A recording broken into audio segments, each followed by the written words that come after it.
नमस्कार दोस्तों, आज की वीडियो में हम एसएससी से रिलेटेड 2 से 3 इश्यूज के ऊपर बात करने वाले हैं। तो जल्दी से हम देख लेते हैं कि क्या-क्या है वो आपके। सबसे पहला तो है आपका जो अभी आधार ऑथेंटिकेशन का चल रहा है, वो क्या इश्यू है उसके बारे में हम बात करेंगे। साथ में एक डिपार्टमेंट का नोटिस आया है एसएससी का, डिबार करने के लिए बच्चों का, उस पर भी हम देखेंगे कि क्या एसएससी ने बोला हुआ है और आपको किन चीज़ों का ध्यान रखना है। उसके बाद हम देखेंगे कि बहुत सारी चर्चा चल रही है कि एग्ज़ाम पैटर्न चेंज होने वाला है, तो इस पर भी हम देखेंगे कि क्या एग्ज़ाम पैटर्न आ सकता है, क्या लेवल बदल सकता है, जो लोग बोल रहे हैं बात क्या वो सही हो सकती है वो भी हम देखेंगे थोड़ा सा। और सबसे बड़ी चीज आपकी सीजीएल 2025 में आपकी कितनी वैकेंसीज एक्सपेक्टेड होने वाली है। ये सारे 3 इश्यू हम जल्दी से कवर करने वाले हैं फटाक से। ठीक है, तो सबसे पहले है आपका आधार ऑथेंटिकेशन का इश्यू। एसएससी ने एक नोटिस निकाला था, उसमें आपको बोला था कि जो 2 जून से एग्जाम साइकिल स्टार्ट हो रही है उसके लिए जो ओटीआर है वो आपका आधार इनेबल्ड रहेगा। अब इसका कहने का क्या मतलब है इनका, कुछ भी नहीं है। जब भी आप वन टाइम रजिस्ट्रेशन करेंगे उस टाइम पे तो आपको उसमें आधार कार्ड का नंबर डालना होगा और उस पर जो आपका नंबर रजिस्टर्ड होगा उस पर ओटीपी आएगा। आप ओटीपी डालेंगे, उसको वेरीफाई कर देंगे, आधार कार्ड आपका ऑथेंटिकेट हो जाएगा। बस इतना सा करना है आपको। अब ये क्यों जरूरी है मैं इसको बता देता हूँ कि आपका इसमें क्या दिक्कत हो जाती है अपने पर्सनल एक्सपीरियंस के हिसाब से। देखिए क्या होता है कि हम जो फॉर्म में डिटेल भरते हैं और वो जो आधार कार्ड में आपकी डिटेल होती है वो अगर सेम नहीं है तो आपका ऑथेंटिकेट नहीं होगा। मैं बताता हूँ, मैं एक एग्जाम का फॉर्म भर रहा था राजस्थान का, जिसमें भी आधार ऑथेंटिकेशन ही था ओटीआर में। जब मैं ओटीआर कर रहा था तो क्या था, मेरे जो आधार कार्ड में था पापा का नाम था ब्रजेश कुमार धाकड़, यानी कुमार लगा हुआ था उसमें सिर्फ आधार कार्ड में, और बाकी डॉक्यूमेंट्स में और फॉर्म में मैं जो भर रहा था वो ब्रजेश धाकड़ ही भर रहा था। तो यानी कुमार की वजह से मिसमैच हो गया आधार कार्ड में और बाकी के डॉक्यूमेंट्स में। इस वजह से वो ऑथेंटिकेट नहीं हो पाया और मैं फॉर्म नहीं भर पाया। इसी चीज का आपको ध्यान रखना है कि आपकी आधार कार्ड की जो डिटेल है और आपकी जो फॉर्म में डिटेल भरेंगे वो आपकी एकदम सेम टू सेम होनी चाहिए, उसमें कोई भी आपका ऊपर नीचे ना हो। अगर ऐसा हुआ तो आपका ऑथेंटिकेट नहीं होगा और आप फॉर्म भी नहीं भर पाएंगे। अब एड्रेस बहुत का चेंज हो जाता है, एड्रेस इतनी बड़ी बात नहीं है, मेन चीज है आपका नाम, आपके पिताजी का नाम और आपकी डेट ऑफ बर्थ, वो बिल्कुल एग्जैक्ट होनी चाहिए, उसमें कोई भी दिक्कत नहीं हो। अगर आपकी कोई दिक्कत है आधार कार्ड की तो आप अभी उसे चेंज करा सकते हैं। चेंज कराने के लिए कुछ भी नहीं है, आपके पास आसपास कोई ना कोई पोस्ट ऑफिस होगा ही, आप पोस्ट ऑफिस में जाइए, आपकी एक जो भी सरकारी फीस होगी 50 रुपया 100 रुपया वो लगती है और आपका चेंज हो जाएगा आधार कार्ड में, कोई भी दिक्कत है वो सारी चेंज हो जाएगी। इस बात को आपको ध्यान रखना है बस, यही है आपका आधार ऑथेंटिकेशन का इश्यू। साथ में एक चीज और बोली थी उन्होंने कि जिनका पहले से वन टाइम रजिस्ट्रेशन हो रहा है वो अपना मॉडिफाई कर सकते हैं 31 मई तक, तो ये चीज आपने कर ही ली होगी। ठीक है, अब चलते हैं हम आगे की तरफ। ये आपकी आधार पॉलिसी निकाली थी, आपने पढ़ी ली होगी। इसमें एसएससी ने यही बोला है कि अब से हर स्टेज पर आधार आपका आधार से आपकी वेरिफिकेशन होगी अगर आप आधार ऑथेंटिकेशन को ऑप्ट करते हैं। ये अभी ऑप्शनल फैसिलिटी है, आधार ऑथेंटिकेशन एज एन ऑप्शनल। लेकिन मैं आपसे यही गुजारिश करूंगा कि हर कोई इसको करे, क्योंकि जितना ज्यादा हम इसमें सहयोग देंगे उतना ही आपका स्कैम वगैरह कम होगा। जैसा कि आपको पता है कि स्कैम वगैरह कितना होता है एसएससी में, वो सारी चीजें जब ही कम होंगी जब हम सारे एकदम योगदान मिलकर देंगे तभी वो सारी चीजें कम होंगी। तो आप सभी आधार ऑथेंटिकेशन को पूरा करें, ये आप पढ़ लेंगे, वही सारी चीज लिखी हुई है इसमें। वॉलंटरी चॉइस वॉलंटरी रहेगी, लेकिन SSC encourages candidates to avail this facility, सबको ये अवेल करनी है जिससे स्कैम को रोका जा सके। आधार ही एक हमारा उपाय है। अब उसके बाद एक डिपार्टमेंट का नोटिस निकाला था एसएससी ने, इस पर भी आप बहुत ज्यादा ध्यान रखें, क्योंकि इसमें क्या है बहुत छोटी छोटी माइनर माइनर चीजें दी हुई है। उसकी वजह से क्या होता है हम जाने अनजाने में वो गलतियां कर देते हैं और काफी सारे कैंडिडेट इसी वजह से डिबार हो जाते हैं। पता है इसमें क्या क्या दे रखा है कि जैसे आप बगल वाले से किसी से बात कर रहे हैं उसकी वजह से आपको डिबार कर दिया, आपको तो ऐसी बात कर रहे थे नॉर्मली, उनको लगा कि हाँ भाई कुछ और है तो उन्होंने कर दिया। उसके बाद आप गलती से जो आपको शीट मिलती है सॉल्व करने के लिए वो अपने साथ ले गए, उसकी वजह से डिबार कर दिया। अगर आप किसी के कंप्यूटर की तरफ कैजुअली देख रहे हैं उसकी वजह से कर दिया। तो बहुत सारी माइनर माइनर मिस्टेक होती है, वो हमारी जाने अनजाने में हो जाती है, लेकिन उसकी वजह से हमें कई बार बहुत बड़ा उसका भुगतान कर जाना पड़ता है। बहुत से कैंडिडेट्स के साथ ऐसा ही हो जाता है कि उनकी तैयारी तो बहुत अच्छी होती है, लक खराब होने की वजह से उनके साथ ये सारी दिक्कतें हो गई डिपार्टमेंट वाली, उसकी वजह से वो एग्जाम नहीं दे पाए। और आपको पता ही है सरकारी सिस्टम कैसा है, अगर आप एक बार इसके पचड़े में फंस गए कोर्ट वगैरह के में, डिपार्टमेंट की नोटिस के में, फिर आपको कमीशन के पास जाना है, डेट वगैरह चलेगी, तो उसमें बहुत सारे साल बर्बाद हो जाते हैं। तो इसलिए आप माइनर माइनर चीजों का ध्यान रखें और उन सब चीजों से दूर रहें। मैं तो कहता हूँ आपको एग्जाम देने जाना है, अपने लिए आप एग्जाम दे रहे हैं, आपको किसी से क्या बात करनी है, क्यों आपको किसी से डिस्कस करना है, कोई मतलब ही नहीं पड़ता उन चीजों का डिस्कस करने का। आप सिंपल जाइए, अपना एग्जाम दीजिए और घर पे आ जाइए। बहुत से बच्चे तो ऐसे ग्रुप बनाकर डिस्कशन करने लग जाते हैं कि पता नहीं, मुझे तो समझ में ही नहीं आता कि ऐसा करते क्यों है। मैंने तो आज तक किसी से नहीं किया, ना किसी से क्वेश्चन डिस्कस करना, ना किसी से पूछना। मैं तो ये भी नहीं पूछता था कि बगल वाला मेरा कहाँ से आया है, उसका पेपर कैसा हुआ है, सरल आया, कठिन आया, कितने कैरेक्टर उसने टाइप किए, कुछ नहीं पूछता था। यार आपका पेपर है, आपको करना है, अपने लिए करना है, कीजिए और घर पे आइए, क्यों एक दूसरे से डिस्कस करना। तो ये वाली इन गाइडलाइंस को आप बहुत ज्यादा ध्यान से पढ़ना है इनको, और इन पर फोकस करना है। अदरवाइज आपका मेहनत पूरी आपकी रखी रह जाएगी। ये छोटी छोटी चीजें बहुत बड़ा दुख दर्द दे जाती है कभी कभार।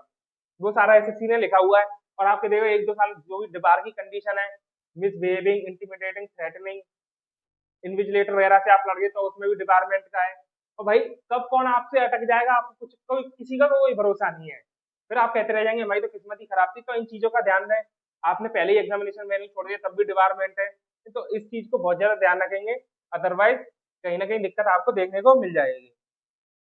अब दूसरा इशू है आपका एग्जाम पैटर्न का। काफी सारे कैंडिडेट बोल रहे हैं कि एग्जाम पैटर्न चेंज हो जाएगा।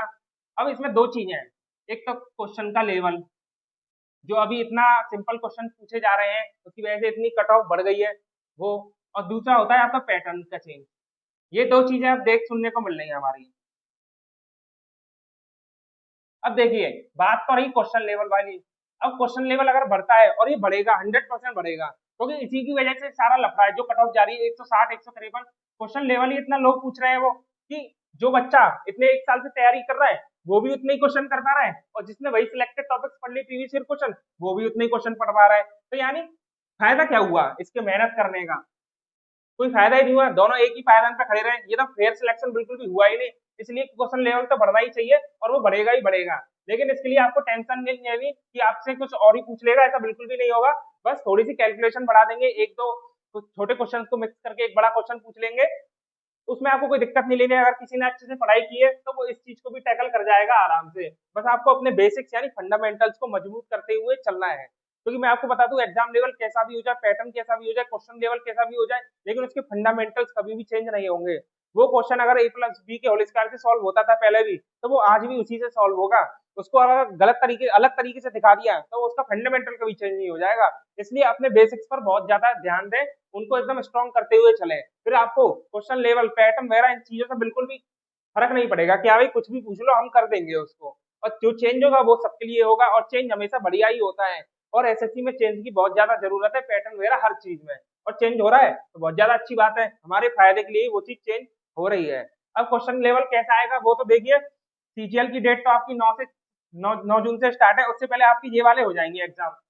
जुलाई में आपका स्टेनोग्राफर वगैरह का, स्टेनो का हो जाएगा, सिलेक्शन पोस्ट का हो जाएगा। इससे आप अंदाजा लगा पाएंगे कि हाँ भाई सीजीएल का लेवल कैसा रहने वाला है क्वेश्चन का और पैटर्न वगैरह। तो आपकी बिल्कुल भी टेंशन ये वाली तो लेनी ही नहीं है, आपको पहले ही पता पड़ जाएगा। बस अपने बेसिक्स को, फंडामेंटल्स को सॉल्व करते, स्ट्रॉन्ग करते चलिए। अब बात आती है पैटर्न चेंज की। देखिए, अभी तो जो टियर 1 का जो पैटर्न है वो आपका ये है, जीके के रीजनिंग के 50 यानी 25 क्वेश्चन, जीके के 25, मैथ और इंग्लिश के 25-25 क्वेश्चन, 50-50 नंबर के, 200 नंबर का पेपर। और ये अभी क्वालिफाइंग इन नेचर है, यानी आपको सिर्फ क्वालिफाई करना है। और आपका टियर 1 का पैटर्न बिल्कुल यही रहेगा। इसमें बहुत सालों से कोई चेंज नहीं हुआ है, अब भी कोई चेंज नहीं देखने को मिलेगा, और क्वालिफाइंग रहेगा। इसलिए इसको चेंज करने का कोई मतलब नहीं बनता। जो भी आपका चेंज होगा वो आपके पैटर्न मेंस के में चेंज होगा। ये पैटर्न बिल्कुल ठीक है। जो भी चेंज होगा वो आपके मेंस के पैटर्न में चेंज होगा, टियर 2 के में। अभी जैसा कि आपको पता है कि मैथ और रीजनिंग के आपके 30-30 क्वेश्चन आ रहे हैं, 30-30 क्वेश्चन आते हैं। जीके के आपके 25 क्वेश्चन आते हैं, और आपके इंग्लिश के आते हैं 45 क्वेश्चन। इस तरीके से आपके 130 क्वेश्चन पूछे जाते हैं, 390 नंबर के। और आपके कंप्यूटर के होते हैं 20 क्वेश्चन, जो क्वालिफाइंग इन नेचर है। बस आपको क्वालिफाई करना है ये वाला पेपर। अब देखिए, 130 क्वेश्चन नंबर, 130 क्वेश्चन सीजीएल के मेंस के हिसाब से काफी कम क्वेश्चन है भाई। गवर्नमेंट ऑफ इंडिया में काफी बड़ा एग्जाम है सीजीएल, देश का सबसे बड़ा एग्जाम है यूपीएससी, आईआईटी वगैरह के बाद। इसी से सबसे ज्यादा रिक्रूटमेंट होती है सेंट्रल गवर्नमेंट में। और इतने बड़े एग्जाम में आप सिर्फ 130 क्वेश्चन पूछ रहे हो, और उसमें भी मैथ रीजनिंग के सिर्फ 30-30 क्वेश्चन पूछ रहे हैं। इससे कैसे हम एक बच्चे की कैपेबिलिटी का पता लगा पाएंगे? भाई मैथ में चैप्टर ही देखा जाए 30 चैप्टर है, आप एक चैप्टर से एक क्वेश्चन तक पूछ ही नहीं रहे। आप 30 क्वेश्चन लगभग 10-15 चैप्टर से ही बना दे रहे हैं। बाकी तो आपने नॉलेज चेक की ही नहीं, तो कहाँ से फेयर सिलेक्शन होगा? आपने एक बच्चे का जो 360 डिग्री उसका चेक करना था वो तो आप कर ही नहीं पाए। इसीलिए इसमें जो भी क्वेश्चन की संख्या है वो बढ़ेगी ही बढ़ेगी, और बढ़नी भी चाहिए। 30 क्वेश्चन एकदम से लग बेस्ड हो गए। अब देखेंगे आप 2021 तक पैटर्न काफी अच्छा था, 200 नंबर का मैथ, 200 नंबर का इंग्लिश था, लगभग उसके हिसाब से ये बनना चाहिए। पहले अब पूरा थॉरो नॉलेज चेक होती थी एक बच्चे की, एक वो इंग्लिश पढ़ रहा है तो 200 क्वेश्चन में पूछ रहा है तो हर चीज उसकी चेक हो जाती थी अच्छे से, ग्रामर भी चेक हो गई, कॉम्प्रिहेंशन भी चेक हो गया और आपका वोकैब भी चेक हो गई। अब 45 क्वेश्चन वो कैसे चेक कर लेंगे, इसमें तो तुक्केबाजी भी काफी काम कर जाएगी, लक वगैरह भी काफी काम कर जाएगा। ऐसी मैथ रीजनिंग में पहले 100 क्वेश्चन आते थे, 100 क्वेश्चन में आप पूरा अच्छे से सारे चैप्टर्स को कवर करते थे और पूरी नॉलेज चेक होते थे और बच्चा एकदम से क्रीम बच्चा आता था। अब तो पूरा लक बेस्ड वाला बच्चा आ रहा है। तो ये चीजें बदलेंगी बदलेंगी और बदलनी चाहिए, क्वेश्चन नंबर इंक्रीज होने चाहिए मैथ रीजनिंग में भी और इंग्लिश में भी। कम से कम इसको 600 नंबर के आसपास तो पहुंचाना चाहिए, इनको 600 नंबर का पेपर हो, इतना तो कम से कम होना ही चाहिए। ठीक है, और ये बदल जाए तो इसमें कोई टेंशन लेने की जरूरत नहीं है, क्वेश्चन ऊपर नीचे हो रहे हैं आपके और कोई बड़ी बात तो हो नहीं रही, और बदलना बहुत ज्यादा जरूरी है। बाकी आपका डब्ल्यू और स्टैटिक्स वाला पेपर होता है वो तो आपका सेम रहेगा, उसमें कोई भी इशू नहीं देखने को मिलने वाला। अब मैं आपको बता देता हूँ कि होगा क्या एक्चुअल में। देखिए, जब पूरी दुनिया सोचती है कि यार चेंज होने वाला है, पैटर्न चेंज होने वाला है, अक्सर में तब नहीं होता। आपने भी कोइंसिडेंस काफी बार देखा होगा, जब किसी को खबर नहीं होती कि भाई चेंज होने वाला है, तब चीजें चेंज हो जाती हैं, और जब सब सोचते कि हाँ अब होगा अब होगा, अब बिल्कुल भी नहीं होता।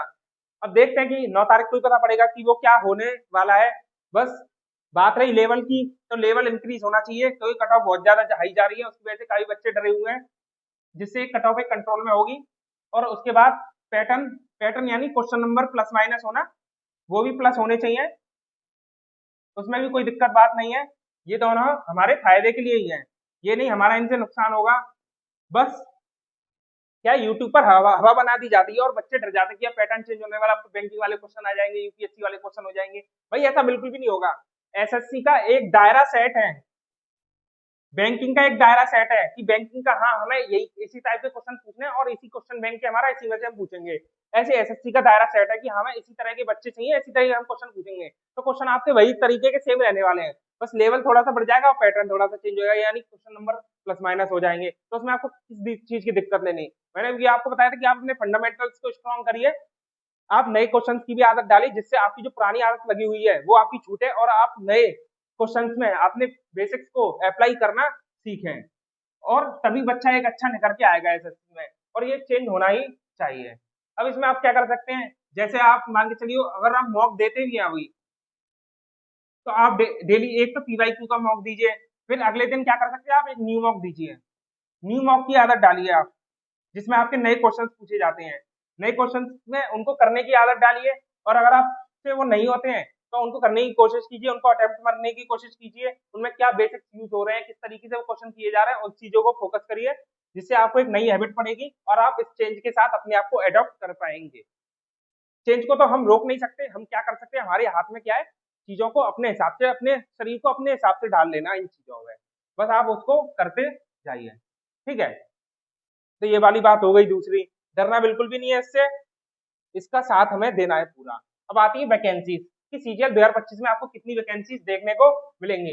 देखिए 2019 से लेकर 2024 तक का वैकेंसी का आंकड़ा है यहाँ पर, और आप देखेंगे यहाँ पे कि लगभग 8000 वैकेंसी तो आपकी हर साल आ ही रही है, इनको छोड़ दें तो 8000 वैकेंसी तो एक बेसिक वैकेंसी हो गई, और इस बार 7000 6700 के आसपास ओएस की वैकेंसियां ऑफिस सुपरिटेंडेंट की, तो मान लीजिए 8 7 15,000 तो ये हो गई।